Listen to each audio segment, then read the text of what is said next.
也許100個人得一個動人。好，1、2、3，喂，掂。好。哇！呢個咩幾何圖案啊，真係。如果大家近年有留意下啲音響器材產品嘅話呢，你應該見過呢對喇叭嘅，係咪一個好奇怪嘅形狀啊？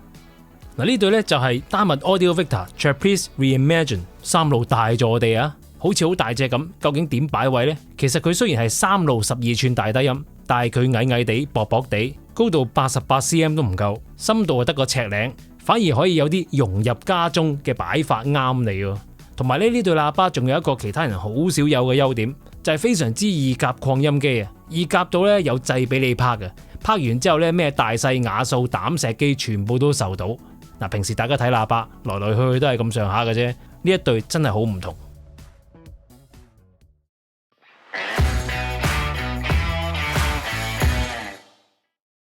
Hello， 咁多位大家好，我係國人，歡迎嚟到 FIFA3.com。今日同大家實試嘅產品呢，就係丹麥 Audio Victor 嘅 Trapeze Reimagine 嘅喇叭。咁正式介紹之前提提大家，如果大家想睇更加多嘅影器材產品測試、影音教學同埋市場最新資訊呢，記得免費訂閱我哋 FIFA3.com 嘅 YouTube Channel， 記得撳埋頻道隔離嘅鐘仔呢，有新片你先會收到通知嘅。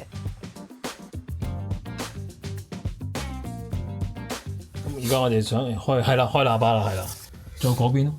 我鎖頂鎖實咗。係喎。點解鎖啊？我冇咁大嘅剪鉗喎。call 消防。你都要開㗎係咪？呢個喇叭全新㗎，開封條啊而家。係啊，開啦。哦，舒服。係咪好 feel 啊 ？OK。等陣先啊，我鎖喺呢度。好，1、2、3，喂，掂。好。我覺得都冇嗰啲真係成對坐地嗰啲咁辛苦嘅。哇！呢個咩幾何圖案啊，真係。喇叭咧就唔使砌嘅，跟嚟咧就有一個 kit set， 包括8粒釘同埋8粒釘墊。原裝釘咧幾靚嘅，不過啲釘比較矮啲，釘墊又比較平啲，所以一定要擺啱晒位之後咧先至落釘，咁啊容易處理好多啦。另外仲有張 cert 說明書，同埋仲有條加錢買嘅原廠地線啊。條地線點用咧？轉頭同大家講啊。情人若寂寥地出生在174歲，當神力起飛，無言飛起，滿足於去。莫非可終身美麗，才值得勾勾手指發上，彷彿初生的人，遺忘他生不幸。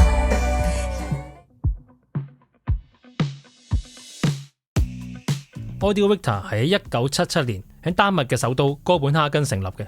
今次我實試嘅 Trapeze Reimagine 呢，就係嚟自廠方1979年推出嘅第一款 Trapeze 喇叭，跟翻當年嘅設計理念，再結合最新嘅技術重新設計嘅，所以外觀上同而家新世代嘅喇叭，或者係而家 Audio Victor 其他嘅喇叭個樣都係好唔同啊！喇叭係3路3單元，入邊仲有隻低音做 isobaric 嘅設計。先講下呢個咁特別嘅箱體啊，佢係採用不對稱嘅梯形箱體嚟到設計。由於冇明顯嘅平衡面啦，所以可以消除箱入邊嘅駐波啊。面板部分位置亦都加咗擁抱，吸收多餘嘅反射。另外3隻單元嘅聲學軸心完全對齊，再加埋面板嘅斜度呢，可以確保3隻單元嘅相位準確一致。喇叭嘅發聲面係向住聆聽者，同時間喇叭嘅背部係可以同後牆保持平衡。如果真係要擺得比較近後牆呢，望落去呢都幾順眼嘅。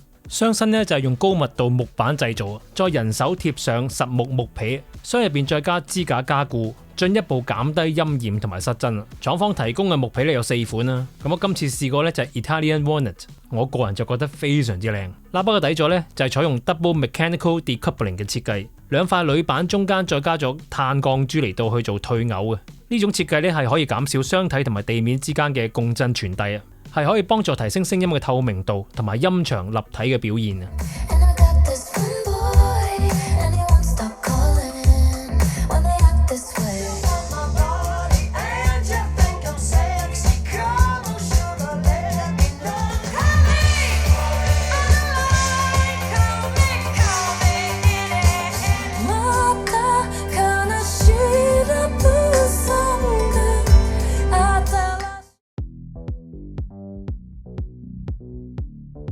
講喇叭梗係要講單元啦，先講高音單元。呢一隻 Audio Victor SEC AMT 氣動高音，咁採用開放式設計啦，所以喺高音單元嘅後邊呢個箱係開咗個窿俾佢透氣嘅，跟從翻發明氣動高音嘅 Dr. Oscar Hell 原創嘅理念嚟到設計嘅。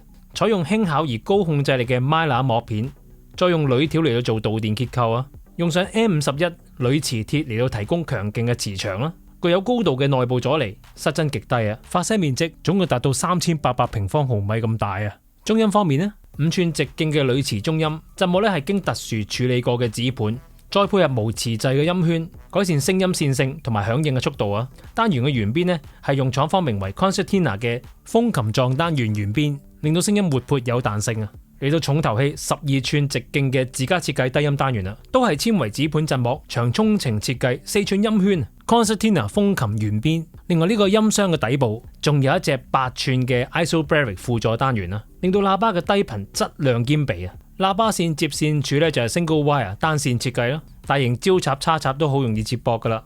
另外你仲會見到有多一個 binding post， 嗰個 binding post 就係呢個 freedom grounding 自由接地技術啦，配合翻專屬嘅地線插翻落排蘇嗰度就得噶啦。咁啊有效將單元入邊嘅機械電流引導去到接地端，再經地線導走。咁當然呢度順帶講講，你用佢嚟接駁音響用調聲用嘅地盒呢，都一樣係非常之適合嘅。另外有個 part 掣就係 damping factor adjustment， 可以俾你夾配唔同阻尼係數嘅擴音機。位置1呢就係夾中等阻尼嘅原子粒機，位置2呢就係夾高功率高阻尼嘅原子粒機。今次我都係揀位置2啦。位置3呢就係接駁低阻尼嘅膽機，夾翻啱呢就會令到聲音嘅吞吐同埋演繹更加之自然啦。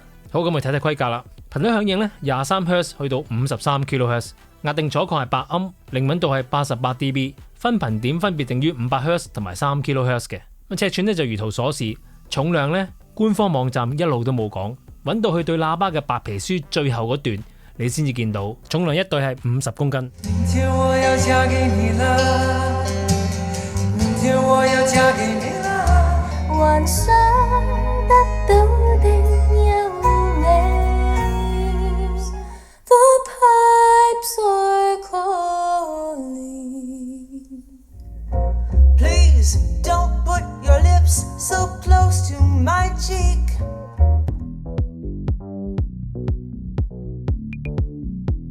好，咁而家錄音，咁啊錄呢個Audio Vector 嘅 Trapeze Reimagine 啦。咁呢對喇叭咧就擺位上非常之簡單啦，因為佢已經係先天討厭噶啦嘛，跟翻呢個等邊三角形。其實而家個氣動高音並唔係對正我嘅，即係唔係大濤嘅。喇叭嘅接地端咧，我係駁翻好原裝跟嚟嘅接地線，插翻落去我自己擴音機用嘅排蘇度啦。咁啊，而家就用緊 Lightspeed Reference Mark 5，Room Core 咧就係 Roland 嘅 Waveflight Server， 然之後串流解碼就係 Wise 嘅 Helios， 咁跟住咧合拼式擴音機就係 Boda 嘅866 Integrated， 咁然之後直接就推呢一對 Audio Vector。呢對喇叭係全新嘅，咁我已經煲咗係足3日3夜㗎啦。咁當然我而家未煲透啦，得個幾日時間，但係我都覺得個聲音都再好多少少，特別係個低音啊。好，咁我哋而家錄緊錄音啦。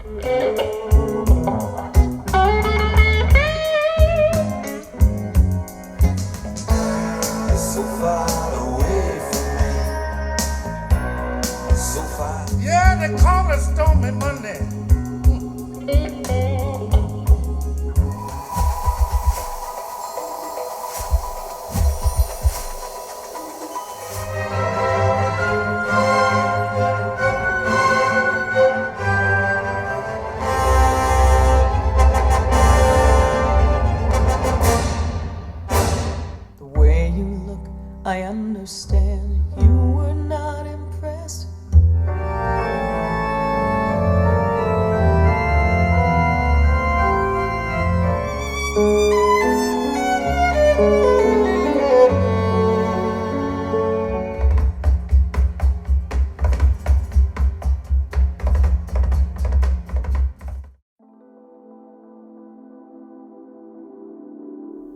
好，咁啊講一個聲啦。嗱，先講係低頻12寸低音，再加埋入邊嘅8寸 Isobaric 單元，低頻嘅量夠，潛得夠深，速度亦都夠快，快得嚟仲要充滿彈性。我覺得佢呢個低音有傳統大口徑低音單元嘅魅力之餘呢，又做到一啲新一代喇叭要有嘅低頻刺激感啊！而且無論係中音量聽定係開大音量嚟到炸佢呢，佢嘅低音表現呢都係好平均同埋唔緊張嘅。中音方面呢，人聲自然，聲音高密度，結像線條呢亦都清晰嘅，而且係充滿細節嘅嗰一種清晰啊。至於個氣動高音呢，就最同我預計嘅唔同啦。我本來諗住用得氣動高音梗係搶耳啲噶啦，但係 Audio Victa 嘅氣動高音唔係行呢個風格嘅。我覺得佢嘅高音係屬於清晰，但係唔刺耳。錄音裏面每一個細節咧都捉晒出嚟，你聽到晒，但係唔會覺得個高音喺度搏命嗌。呢一樣嘢唔係每一個用氣動高音嘅喇叭都能夠做得到。咁至於聲場表現方面呢，佢做到嘅規模感都相當之宏大啊，特別係聲場嘅闊度、深度呢係做得非常之好。聽一啲大開大合嘅大場面呢，你唔好睇佢嘅面板咁大，眯埋眼，成對喇叭隱形得非常徹底嘅。好啦，讚咗佢好多啦，有啲咩不足嘅地方呢？咁我每一次 review 我都會講產品嘅不足嘅，因為呢個世界係冇完美嘅產品，希望各方明白啦。呢對喇叭嘅外形真係比較特別啲啊，即係唔係大路喇叭設計嘅嗰種風格啦。所以中唔中意、接唔接受得到呢，就真係人夾人睇緣分啦。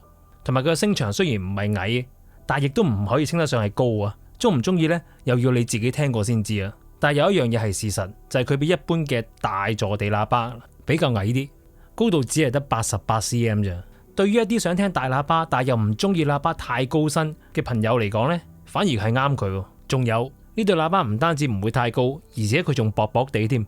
靠牆擺呢，其實係好慳地方嘅，但係雙體後面都有個低音反射孔啦，同埋我相信要做翻我今次試聲嘅嗰一種立體聲場效果，都要擺翻前少少先得啊。咁究竟將一對咁橫嘅喇叭擺前啲嚟到攞一個靚聲場，定係將佢貼後牆，聲場冇咁靚，但係令到呢對大喇叭融入家中？喂，呢個真係人生交叉點。不過如果你諗唔掂呢，唔緊要嘅，Audio Victa係得呢一對喇叭係咁嘅樣啫，其他喇叭好大路，好正常嘅。咁呢對喇叭啱啲咩人呢？首先呢對喇叭嘅聲音有少少音色，聽啲舒服嘢係有感情嘅。但係你要炸佢呢，佢又生猛活潑，又夠刺激夠埋身，再加埋佢有宏偉寬廣嘅聲場重現啦，高低音撐得好盡，但係同時三頻又好平衡啊。更重要嘅就係呢一對喇叭非常之容易夾擴音機啊。咁所以中意聽以上聲音嘅朋友，又接受到佢呢個咁獨特嘅外形嘅話呢，就不妨去代理度預約一個時間睇一睇佢嘅真身嘅樣，佢唔係好大嚿嘅啫。同埋聽下佢嘅聲係咪真係咁吸引啊？